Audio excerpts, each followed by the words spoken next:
우리들의 보호자가 되셔서 우리들을 늘 안전함으로 지키시고 영혼이 잘되고 범사가 잘되고 강건케 하시는 좋으신 하나님 여호와를 찬양합니다.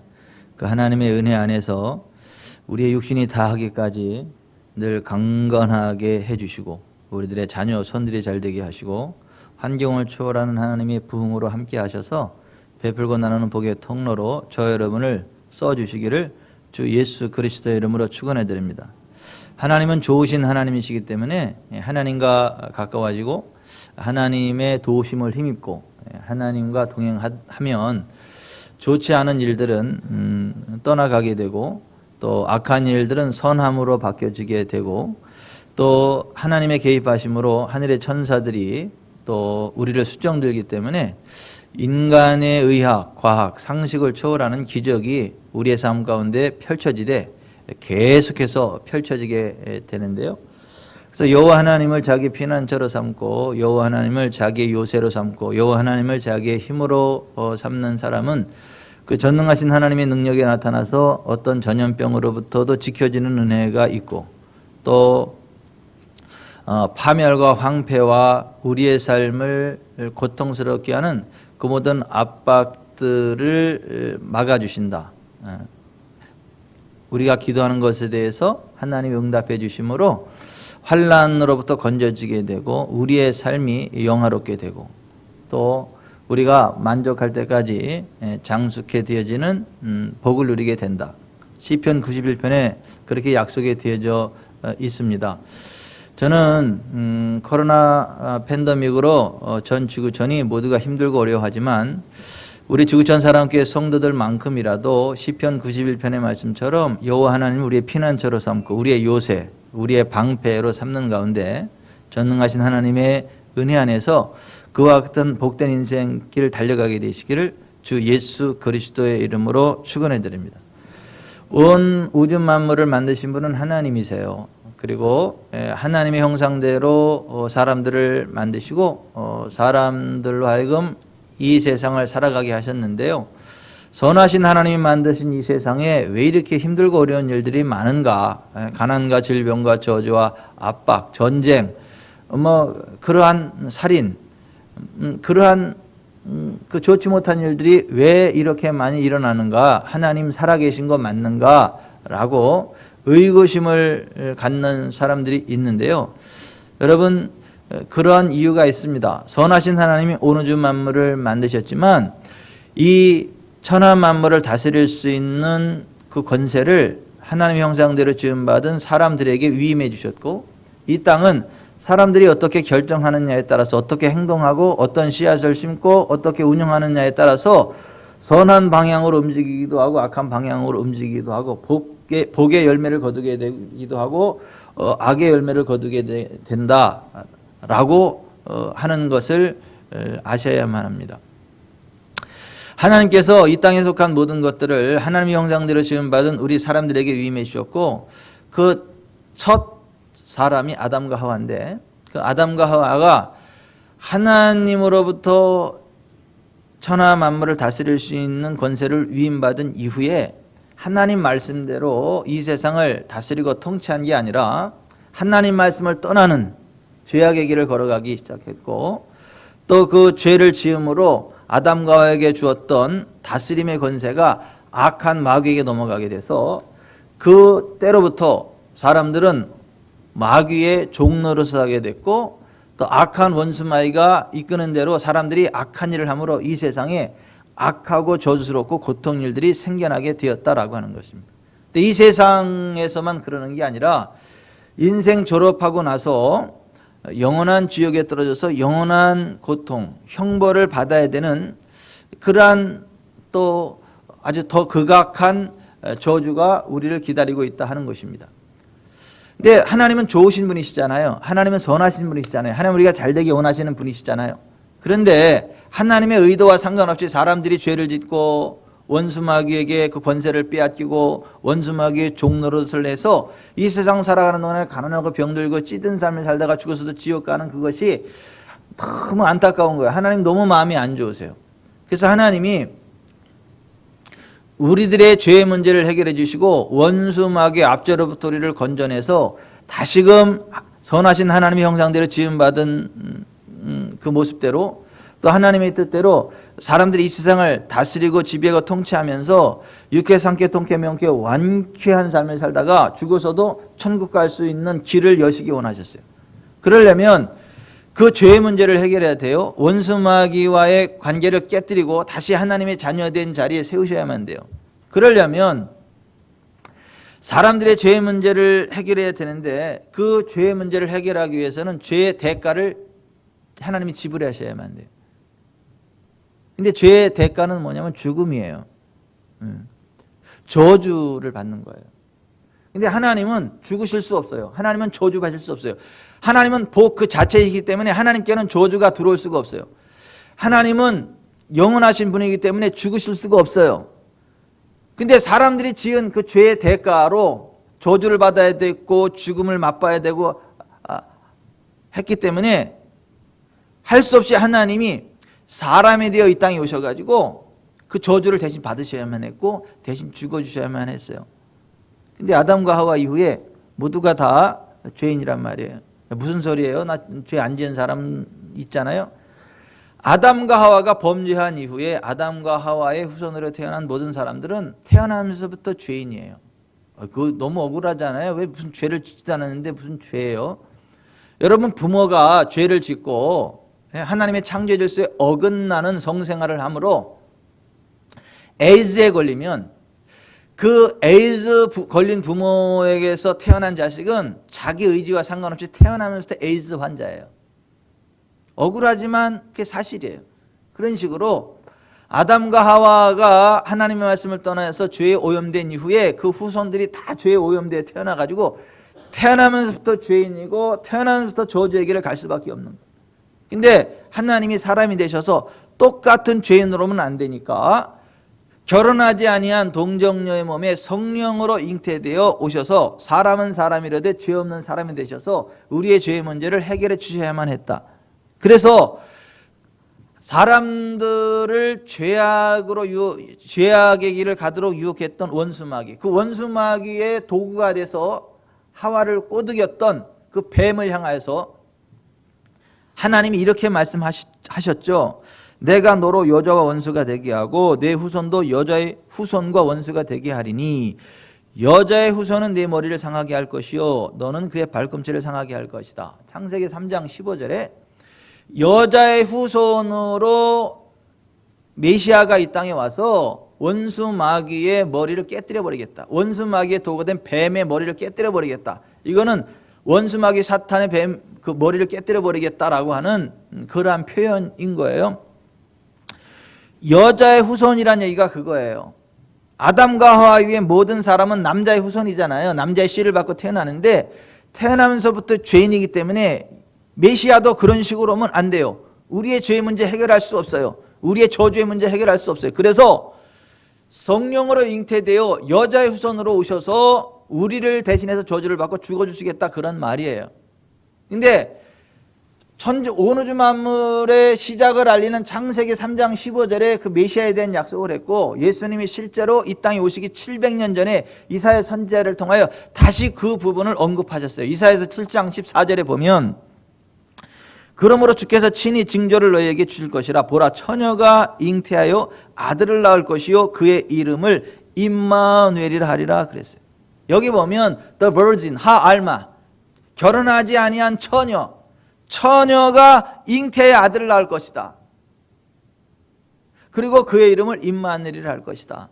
무슨 얘기냐 하면 처녀에게 성령으로 잉태되어 메시아가 와서 사람으로 오셔서 죄의 문제를 해결함으로 하나님과 우리 사이가 떨어진 그 저주의 문제를 해결해서 임마누엘 하나님이 우리와 함께 하시는 그 복된 상태로 우리의 삶을 회복시킬 것이고 하나님과 함께하는 삶은요 저주 없습니다. 가난 없습니다. 압박 없습니다. 지옥 없습니다. 하나님을 떠나서 죄악 가운데 나가기 때문에 죄의 결과로 가난이 오고 질병이 오고 저주가 오고 지옥이 있는 것이지 메시아 안에서 내 죄 문제가 해결이 되고 저주 문제가 해결이 되고 하나님과 함께하면 육회, 상쾌, 통쾌, 명쾌, 완쾌한 삶이 되는 거예요. 다른 말로 시냇가에 심겨진 나무는 더위가 올지라도 가뭄이 올지라도 잎사귀가 마르지 아니하고 그 결실이 그치지 아니하는 것처럼 그가 하는 모든 일들이 다 형통한 망사 형통한 인생이 된다라고 하는 거예요. 그 일을 위해서 메시아 예수께서 이 땅에 오신다. 동정녀의 몸을 입고 성령으로 잉태되어 인자가 되어 오신다라고 하는 약속이 주어졌던 거예요. 자, 구약에 그 메시아 언약을 알고 있었던 이스라엘 사람들은 이 구약에 언약된 메시아가 오면 모든 게 해결된다는 그 간절한 열망과 소망을 가지고 메시아가 오기를 기다렸는데, 실제로 구약에 예언된 그 메시아, 동정녀의 몸으로 그 처녀의 몸에 잉태되어 이 땅에 오실 메시아가 지금으로부터 2000년 전에 실제로 오셨는데 그분이 예수님이에요. 근데 예수님이 이 땅에 오시기 바로 직전 그때의 상황이 어땠냐 하면, 경제적으로 사람들이 너무너무 어려웠어요. 로마의 그 지배를 받으면서 다 수탈을 당하게 되고, 또 정치가들이 아주 악해가지고 중산층을 없애버리는 거예요. 그래서 아주 위에 상류층들은 굉장한 부를 누리고 나머지는 노예처럼 아주 가난한 서민으로 만들어가지고 중산층을 없애는 아주 악한 시스템을 만들어가지고 대부분의 사람들이 아주 경제적으로 힘들고 어려운 상황 가운데 처할 수밖에 없었어요. 그러다 보니까 그 경제적으로 힘들고 어려운 사람들이 이놈의 세상 한번 뒤집어졌으면 좋겠다. 우리도 한번 잘 살아봤으면 좋겠다. 이 경제 문제 해결됐으면 좋겠다. 메시아가 오면 그 문제 해결되지 않을까? 라는 간절한 열망을 가지고 메시아를 기다리게 됐어요. 근데 실제로 메시아로 이 땅에 오신 예수님이 그들의 경제 문제 해결해 주셨죠. 배고플 때 오병이의 기적을 일으켜서 배고픔을 해결해 주셨잖아요. 돈이 없는 사람한테는요 현찰도 주셨잖아요. 요한복음 13장에 보면. 왜냐하면 그 사람들이 그런 것들을 열망했고 주님의 도우심이 절대적으로 필요했기 때문에 주님은 그런 면에서도 실제로 도움을 주셨다라고 하는 것이고, 그러한 경제적인 빈곤 때문에 메시아를 기다릴 수밖에 없었다라고 하는 거예요. 그 다음으로는 로마의 식민 통치하에 있었기 때문에 정치적으로도 굉장히 압박을 받고 힘들었다라고 하는 거예요. 또 정치가들조차도 그 어떤 정치 제도 속에 신물이 나가지고 고민스러운 일들이 있었고 정치로도 해결할 수 없는 그런 문제들이 있었다. 그러니까 예수님이 이 땅에 오셨을 때에 예수님이 정치적으로 어떤 개혁을 일으킨 것은 아니지만 정치적으로 지치고 힘들고 했던 사람들이 예수님께로 와서 그들의 문제를 해결받고 돌아가는 그러한 일들이 있었던 것도 또한 맞다라고 하는 거예요. 자, 메시아로 이 땅에 오신 예수님이 오시기 바로 직전에 그 상황이 어땠냐 하면 종교적으로도 굉장히 혼탁하고 부패한 상태가 됐어요. 성전의 장사치들은 제사장들과 결탁해서 재물들을 판매함으로 이득을 챙겼고, 대제사장직마저도 힘의 논리에 의해서 세워지고 있었고, 매간매직, 돈을 주고 그냥 살 수 있었어요. 그러니 거기에 무슨 성령의 기름 부음이 있고 하나님의 임재가 있고 하나님의 권능이 있겠어요. 하나님이라는 단어만 있지 여호와라는 단어만 있지 하나님의 임재하심이 없어요. 하나님의 권능이 없어요. 성령님의 능력이 없습니다. 기적이 없어요. 그냥 철학가들이 철학을 하듯이 하나님이라는 여호와라는 철학적인 사고만 있지 실제 하나님의 임재가 없는 죽어있는 종교적인 상태였었다라고 하는 거예요. 그러다 보니까 정말 살아계신 하나님을 만나기를 열망하는 사람들이 메시아가 와서 우리를 하나님께로 인도했으면 좋겠다, 하나님의 임재 가운데로 나아갔으면 좋겠다는 그러한 열망들이 있었단 말이에요. 그 예수님이 이 땅에 오셨을 때 그래서 사람들에게 하나님의 나라가 임재할 수 있도록 해줬고 하나님을 만날 수 있게 하나님의 영광과 권능으로 그들을 자유케 해주셨다라고 하는 것이죠. 예수님이 이 땅에 오실 당시에 윤리적으로 아주 최후 타락을 향해 나아가고 있었죠. 여러분, 윤리적 타락의 마지막 꼭지가 뭐예요? 동성애입니다. 인간 윤리 타락의 극치는요, 마지막 단계는요 동성애예요. 동성애. 그러니까 예수님 당시에 로마가 그 전 세계를 지배하면서 그들이 엄청 타락했고 동성애가 성행했죠. 정치 지도자들이 그런 것들에 대해서 그냥 인정해줬고 한목적으로 했고 그게 자연스러운 그냥 사람들의 삶의 환경이 돼버렸죠. 그러니까 윤리적으로 신물이 난 사람들이 정말 메시아가 와서 좀 깨끗한 삶을 살았으면 좋겠다, 좀 사람다운 삶을 살고 좀 이러한 좀 비이성적인 비윤리적인 이러한 모습이 없었으면 좋겠다라고 하는 그러한 생각들을 많이 하고 있었어요. 그때 예수님이 오신 거죠. 그래서 예수님 만난 사람들은요, 윤리적으로 다시 회복이 됐죠.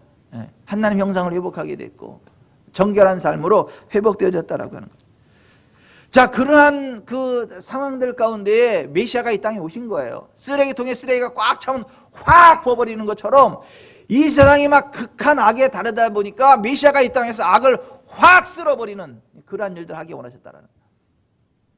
그러한 때가 찼단 말이에요. 그래서 갈라디아서 4장 4절에 때가 차매 하나님이 그 아들을 보내사 여자에게서 나게 하시고 율법 아래 나게 하신 것은 율법 아래 있는 자들을 성령하시고 우리로 아들의 명분을 얻게 하려 함이라 그랬어요. 그런 때가 찼을 때 메시아 예수님 오셨다라고 하는 거예요. 여러분 지금 우리들이 사는 이 상황은 어때요? 그때 상황하고 좀 다릅니까? 더하면 더하지 덜하지 않은 것 같아요. 제가 볼 때는. 그때 메시아이신 예수님의 임재가 필요했다면 지금 우리에게도 메시아이신 예수님의 임재가 필요합니다. 근데 굉장히 아이러니하게도요, 그 역설적이게도 그 당시에 구약 성경의 메시아를 알고 있었고 그 메시아가 오리라는 것을 기대하고 있었던 수많은 사람들 가운데 실제로 구약에 예언된 대로 오신 메시아이신 예수님을 만나서 그 은혜를 누린 사람들은 많지 않아요. 메시아가 올 것을 알고 있었고 기다리고 있었지만 실제로 메시아가 왔을 때 메시아를 배척하고 대적하고 메시아를 통한 하나님의 은혜를 입기보다는 오히려 하나님을 대적하는 악한 쪽으로 나아갔던 사람들이 훨씬 많다라고 하는 거예요. 요한복음 1장 11절에 자기 땅에 오매 자기 백성이 영접하지 아니하였으나 라는 말. 예수님 오실 때가 차서 이 세상에 실제로 오셨음에도 불구하고 메시아 그리스도를 기다리던 사람들 중 대부분은 그 메시아 그리스도를 영접하지 못했고 오히려 대적하고 죽이는 일에 앞장섰다라고 하는 것. 더군다나 종교 지도자들이 앞서서 그 일을 했다. 오늘 이 시대는 어때요? 마찬가지입니다. 여러분 지금 예수 그리스도 대적하는 일을 제일 앞장서는 사람들이 교회 밖의 사람들이 아니라 교회 안의 사람들이에요. 성경적인 믿음을 파괴하는 사람들이 교회 밖의 사람들이 아니고 교회 안의 목회자들이에요. 사역자들. 교회 안의 중직자들이에요. 정말 성경적인 믿음을 가지고 하나님의 영광을 드러내고 하나님의 임재 가운데 살면서 하나님의 영광을 실어 나르는 자들이 거의 드뭅니다.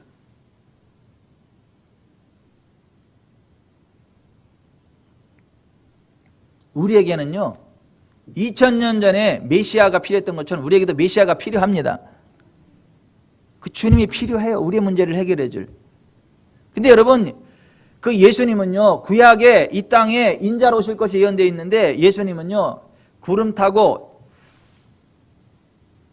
이 땅에 다시 오실 재림의 주님으로 약속되어 있는 것을 믿으시기를 바랍니다. 예수님이 이 땅에 다시 오시거든요. 그런데 여러분 동전의 양면성처럼 예수님이 이 땅에 다시 오실 우주적인 재림에 대한 약속이 있지만 우리의 삶의 현장 속에서 예수님을 간절히 사모하고 부르면요 우리의 삶의 현장 가운데 예수님 나타나십니다. 나타나셔서 우리의 문제를 해결해 주십니다. 그래서 예수님의 임재는요 우주적인 재림과 더불어 삶의 현장 속에 임재하시는 주님의 은총이 있어요. 결과는 똑같습니다. 우주적인 재림의 그날에 예수님이 오셔서 모든 악을 멸하시고 천년왕국 가운데로 들어가게 될 것이지만 우리의 삶의 현장 속에 임재하시는 주님의 능력 아래서도 우리의 삶의 현장 가운데 악이 떠나갑니다. 문제가 해결됩니다. 세계적인 복음 증거자 T.L. 오스본이 네덜란드 남부도시 헤이그에서 전도 집회를 하고 있었을 때죠. 기독교에 대해서 아주 적대적이었던 한 호텔 주인이 10만 명이 넘는 대중들이 통성으로 주 예수의 이름을 부르며 기도하는 모습을 봤어요. 10만 명이 야외에 운집해가지고 T.L. 오스본이 주강사가 돼가지고 집회를 하는데 주 예수여 주 예수여 부르면서 기도하는 걸 보고 이 호텔 주인이 기독교에 대하면 치를 떨고 예수 막 욕하고 기독교를 욕하고 저주하던 이런 사람이었는데 10만 명이 모여서 예수 예수 이름 부르는 거 보니까 그 분위기에 압도돼 가지고 이 모든 군중들이 미친 것은 아닐까? 이들 모두는 잘못된 것인가? 도대체 이게 무슨 짓인가? 라는 생각을 했어요. 그러다가 나는 평생 한 번도 기도를 해본 적이 없다. 그것을 자랑하며 살아왔다. 그러나 만일 내가 한 번도 해보지 않은 기도를 한다면 지금이 가장 좋은 기회일 것이다. 설교하는 사람이 말한 대로 나도 따라 해보자. 만일 하나님이 계시다면 하나님을 믿는 사람들이 있기 때문에 하나님은 응답하실 것이다. 그리고 자기 손을 가슴에 모으고 기도하기 시작했어요. 여러분, 예수 이름으로 두세 사람이 모일 때 주님이 함께 하십니다. 주님의 임재가 풀어집니다. 지금 사탄은 그걸 알기 때문에 코로나를 빌미로 교회가 모이지 못하도록 계속 찢어 밝히는 거예요. 못 모이게 하는 거예요. 야외 집회 못하게 하고 성전 집회 못하게 하고 그러는 거예요. 여러분, 우리가 믿는 예수님은요, 죽은 예수님 아니에요. 2000년 전의 예수님 아닙니다. 언젠가 우주적으로 재림하실 그분만이 아니에요. 지금 현재라 칭하는 현재의 시간에 우리 가운데 임재하시는 주님이세요. 우리가 모여서 기도할 때 임재하시는 주님이시라고요. 이 10만 명이 운집해서 그렇게 기도하는 그 모습들이 압도돼가지고 이 사람이 이렇게 기도했다고요. 그 순간 저항할 수 없는 하나님의 임재의식이 그를 사로잡았어요. 두려운 느낌이 그를 엄습해 왔습니다. 그는 갑자기 하늘을 쳐다보고 싶었죠. 하늘을 쳐다보았을 때 거기에는 예수 그리스도께서 서 계셨죠. 깜짝 놀란 그는 도망쳐 숨으려 했지만 마치 무엇에 묶여있는 것처럼 꼼짝도 할 수 없었어요. 예수님의 눈이 불꽃 같은 눈인데 그를 쫙 쳐다보는 거예요. 그 순간 자기가 지은 오만 방자했던 죄가 쫙 주마등처럼 지나가는데 자기가 얼마나 악한지가 알아지는 거예요. 그냥 죽을 것 같아요. 그래서 회개하는 거 흐느끼면서 막 회개를 해서 잘못했다고. 예수님 살아계신데 내가 없는 것처럼 조롱했다고. 회개하고 흐느껴 우는데 예수님의 눈이 따뜻한 사랑의 눈으로 바뀌고 예수님의 미소가 확 번져요. 그 순간 온몸에 힘이 쭉 빠지고 바닥에 푹 쓰러져요. 그 이후 그의 인생이 완전히 바뀌었어요. 한순간에 바뀌었어요. 그 인생이.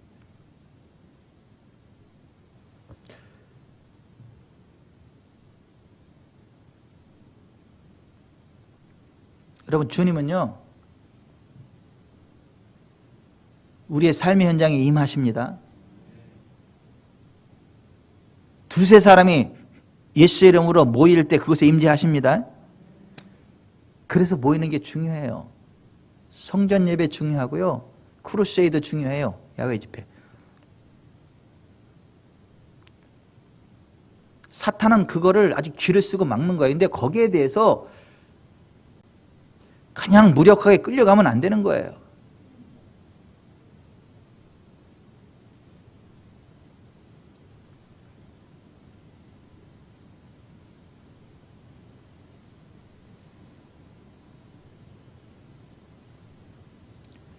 삶의 현장 속에 주님의 임재를 느끼고 누리고 실제로 우주적인 예수님 재림의 순간에 예수님을 직접 맞이할 수 있는 사람들은 어떤 사람들인가? 2000년 전에 초림의 메시아를 기다렸고 실제로 만났던 사람들의 모습을 보면 우리가 어떤 모습으로 설 때 그러한 은혜를 입을 수 있는가를 알 수 있는데, 첫 번째가 요셉이에요. 요셉과 마리아와 정혼한 요셉이에요. 이 요셉이요, 마리아와 약혼을 했는데요, 어느 날 약혼녀 배가 불러와요. 임신을 했어요. 손 한 번 안 잡았는데.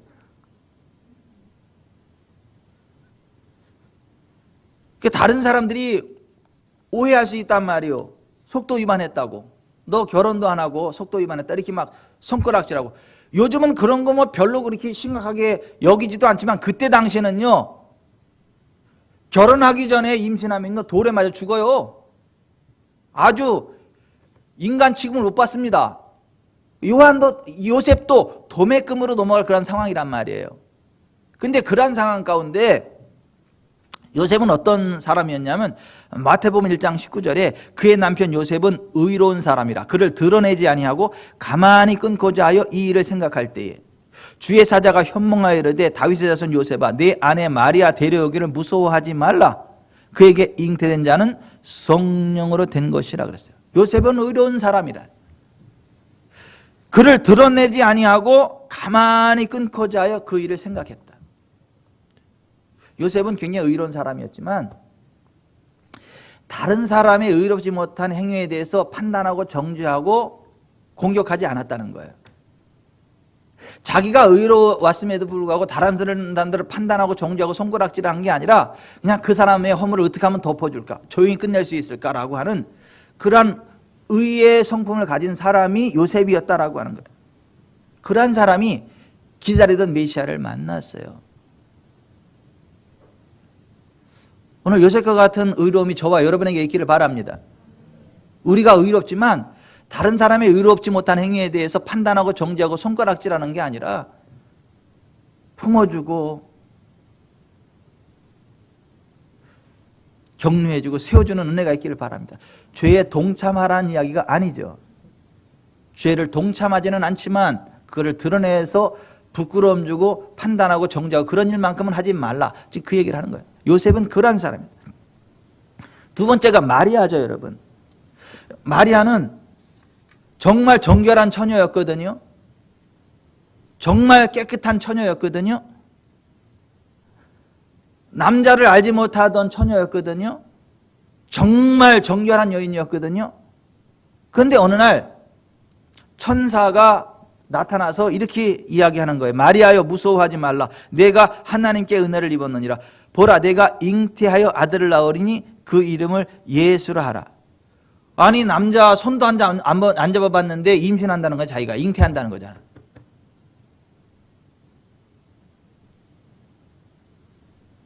너무 놀랬죠? 내가 사내를 알지 못하는데 어찌 이런 일이 있을 수 있겠습니까? 라고 했더니 천사가 이렇게 이야기를 하죠. 성령이 내게 임하시고 지극히 높으신 이의 능력이 너를 덮으시리니 이러므로 나실 바 거룩한 이는 하나님의 아들이라 일컬어지리라. 대저 하나님의 모든 말씀은 능하지 못하심이 없느니라.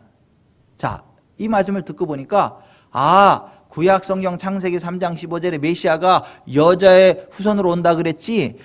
처녀가 잉태해 아들을 낳을 것이라 그랬지. 성경에 기록되어 있고 그 말씀이 나를 통해 이루어진다고?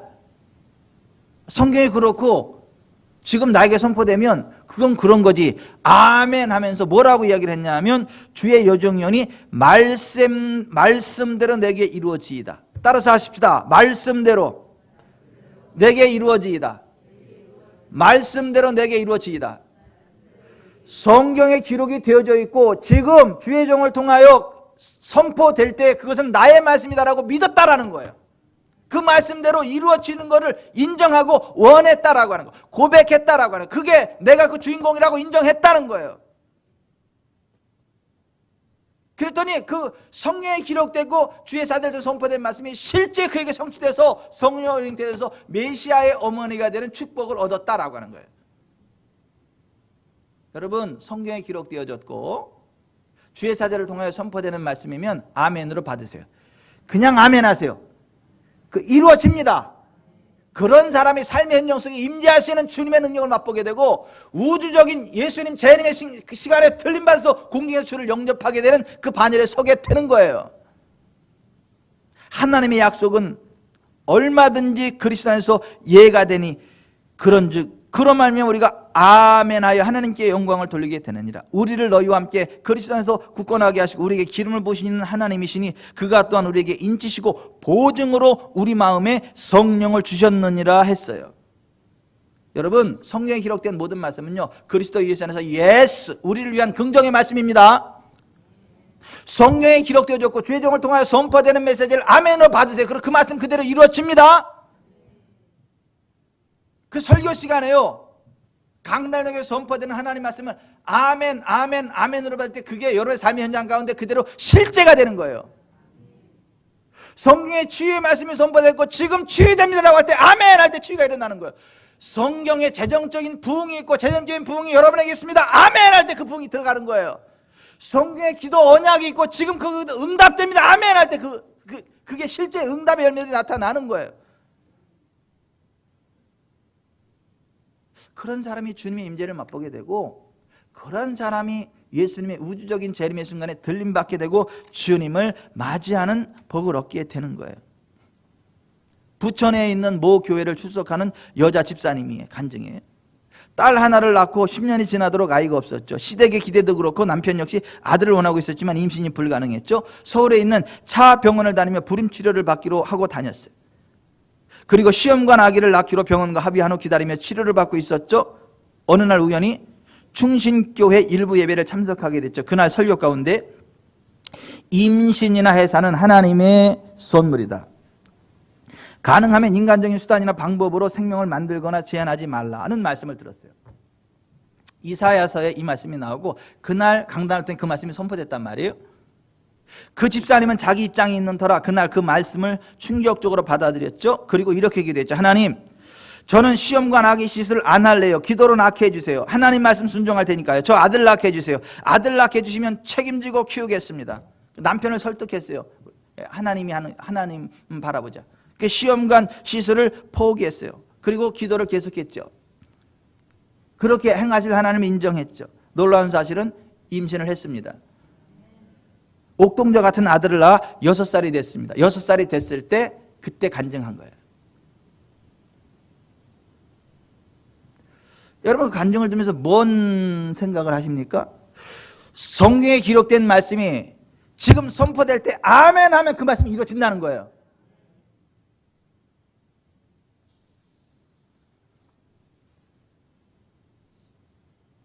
다른 교회하고 비교해서 우리 교회에 기적이 많이 나타나는 이유가 뭔 줄 아세요? 다른 교회와 다르게 우리는 성경에 말하는 기적의 말씀을 계속해서 선포한다는 것이 여러분들이 아멘으로 받는다는 거예요. 그래서 그게 이루어진다는 거예요. 성경이 기록되어져 있어도 주의 종이 선포하지 않으면 안 돼. 성경이 기록되어져 있고 주의 사자가 선포하고 성도들 마리아처럼 아멘 할 때 이루어지는 거예요. 삼박자가 맞아야 되는 거예요.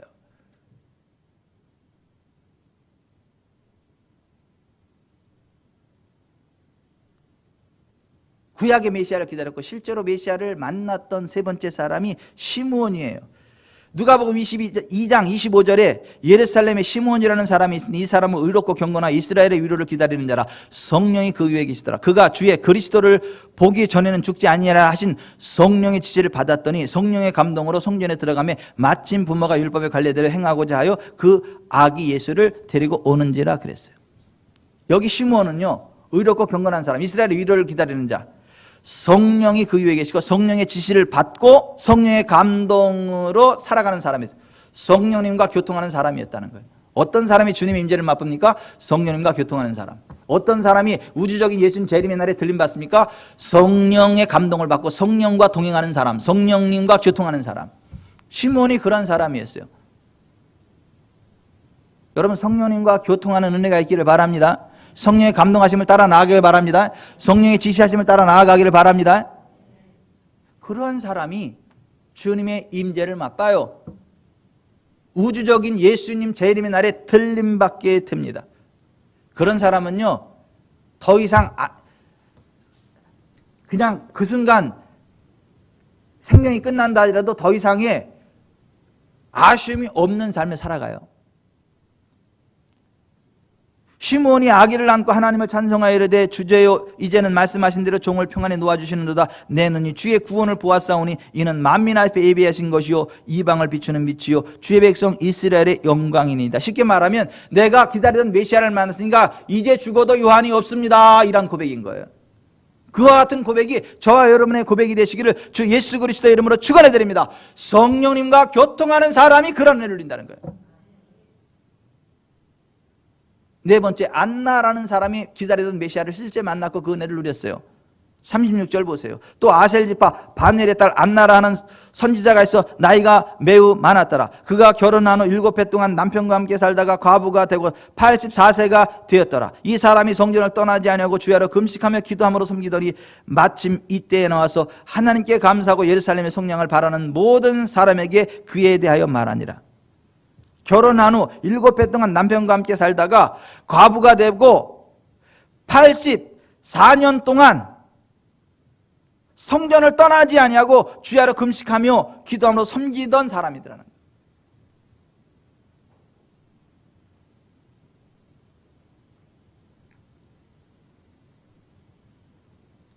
코로나 팬데믹 시대를 맞이해서 그런지 난 성전을 떠나지 아니하고 라는 말이 대문짝처럼 보여.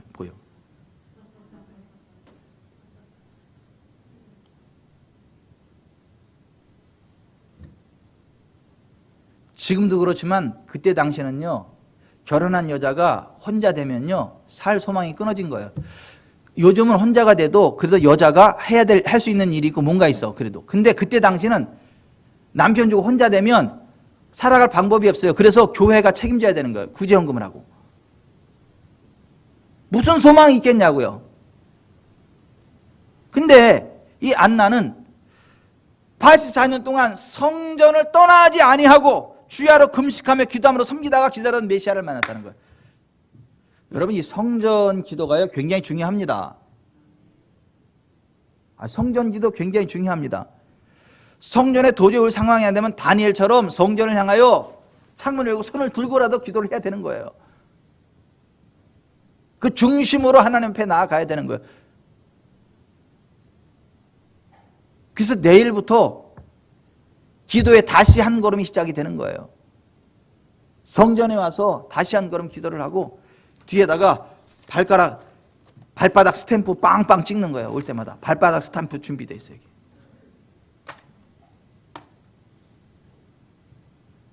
성전에 와서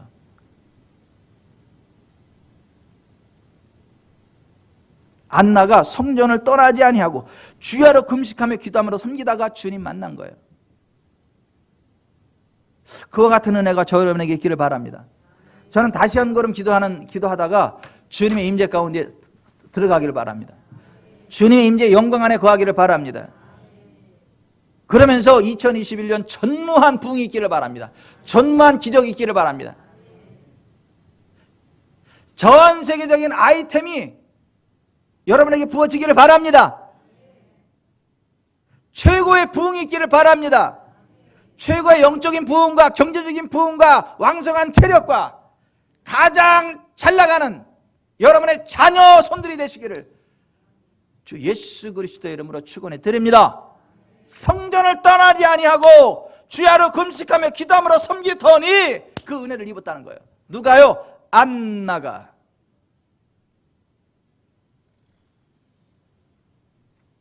말씀을 맺겠습니다. 우리는요 예수님을 믿는 사람들이에요. 다시 오실 재림의 예수님을 기다리는 사람들이에요. 그런데 우주적인 재림의 때에만 예수님 만나는 게 아니라 삶의 현장 가운데 헤이그의 그 사람처럼, 부천의 그 여 집사님처럼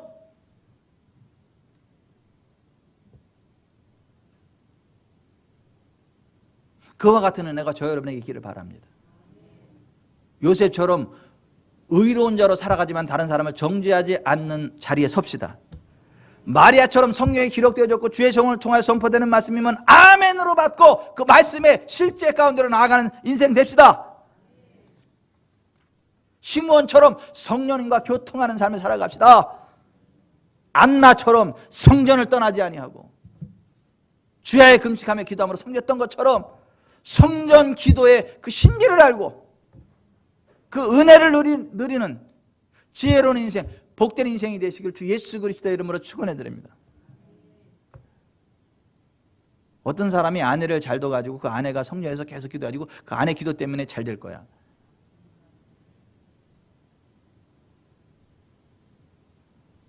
그 사람 가운데 하나가 저예요.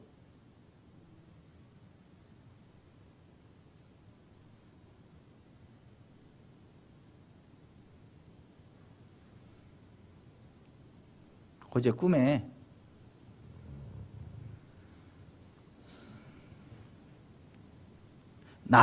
대한민국의 난세를 해대갔던 박정희가 우리 교회에 연관이 있더라고.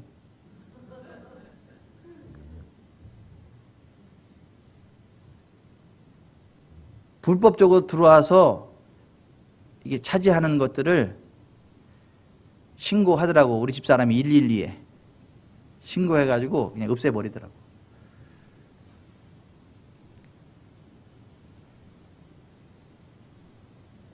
꿈에 그랬다고. 꿈에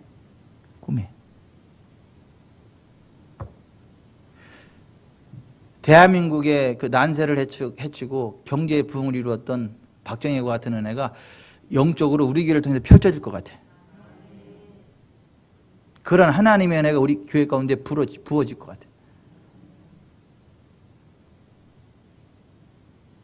잘 될 거요. 아유, 지난밤에 또 그 님자 그 하는 또 그 박정희가 우리 교회 그냥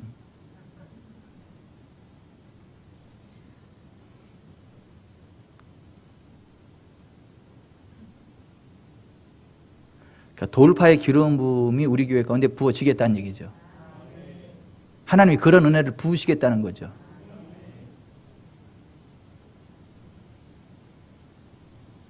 여러분의 삶의 현장에서 이렇게 흘러간다는 거죠.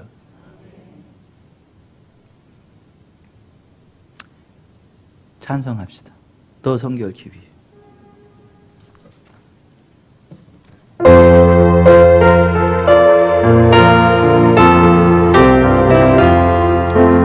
너 성결케 위해 늘 기도하니 너 주 안에 있어 늘 성경 보고 온 형제들 함께 늘 사귀면서 일하기 전마다 너 기도하라.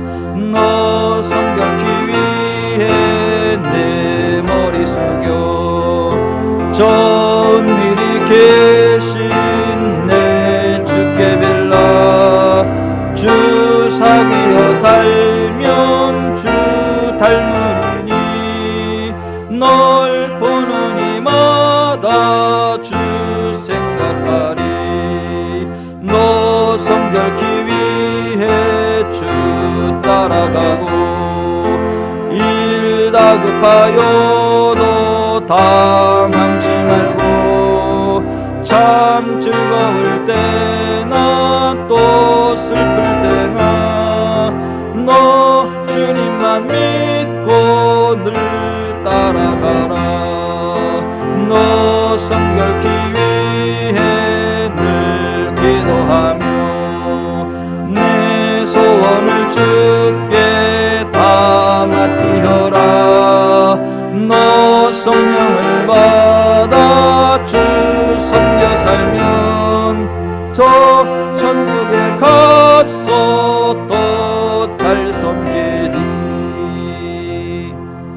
주께서 호령과 천사장의 소리와 하나님의 나팔로 친히 하늘로부터 강림하시리니 그리스도 안에서 죽은 자들이 먼저 일어나고 그 후에 우리 살아남은 자들도 그들과 함께 구름 속으로 끌어올려 공중에서 주를 영접하게 하시리니 그리하여 우리가 항상 주와 함께 있으리라. 그때 두 사람이 밭에 있으며 한 사람은 데려가고 한 사람은 버려둠을 당할 것이요 두 여자가 맷돌질을 하고 있으며 한 사람은 데려가고 한 사람은 버려둠을 당할 것이니라. 그러므로 깨어 있으라. 어느 날에 너희 주가 임할는지 너희가 알지 못함이니라. 너희도 아는 바니 만일 집주인이 도둑이 어느 시각에 올 줄 알았더라면 깨어있어 그 집을 뚫지 못하게 하였으리라. 이러므로 너희도 준비하고 있으라. 생각하지 않은 때에 인자가 오리라. 그날에 살아있는 자로 들림받는 은혜가 있기를 바랍니다. 지금 주님 임재 가운데 살아가는 사람이 그 주인공이 됩니다. 지금 주님의 임재와 상관없는 사람은 그때도 상관없어요. 가슴에 손을 얹고 기도합시다. 오늘 들은 말씀을 생각하면서 기도합시다. 난 정말 주님의 임재하심 가운데 살아가는 사람 맞나? 성령님과 교통하는 사람 맞나? 의롭되 다른 사람을 판단하고 정죄하지 않는 사람 맞나? 안나처럼 성전에서 기도하는 그 기도의 비밀을 알고 그 신비를 누리고 있는가? 하나님, 내 그와 같은 삶을 살아가기 원합니다. 내일부터 시작되는 기도의 다시 한 걸음 가운데 참여하는 모든 자들이 그런 은혜를 받게 하시고, 성전에 도저히 참석 못하는 사람은 다니엘처럼 성전을 향하여 두 손을 들고 기도해서라도 그와 같은 은혜의 자리에 나아갈 수 있도록 은혜 베풀어 주옵소서. 기도합니다.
흉년의 때 이삭이 여호와의 은혜로 100배의 결실을 이루고 마침내 거부가 되었던 것처럼 오늘의 예배 가운데에 함께하는, 온라인을 통해서건 이곳에서건 이 오늘 예배에 함께하는 여러분들에게 이삭에게 부어진 그러한 100배의 결실이 있을 것입니다. 흉년의 때에 이삭이 하나님의 은혜로 100배의 결실을 하고 마침내 거부가 되었던 것처럼 오늘 이 예배에 참여한 여러분에게 그 은혜가 있을 것입니다.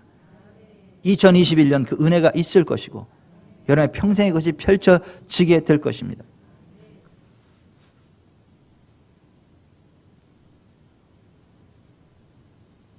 시편 91편의 은혜가 여러분에게 있을 것입니다.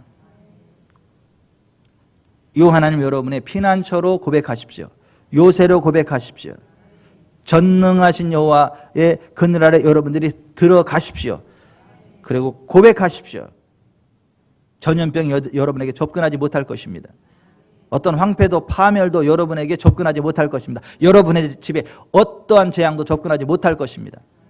여러분은 기도 응답 안에 영화로운 인생이 될 것이고 만족할 때까지 장수하는 삶을 살아가게 될 것이며 하나님이 여러분을 존귀케 하심으로 영광을 받으실 것입니다. 성경에 그것이 기록되어져 있고 이 시간 제가 선포합니다.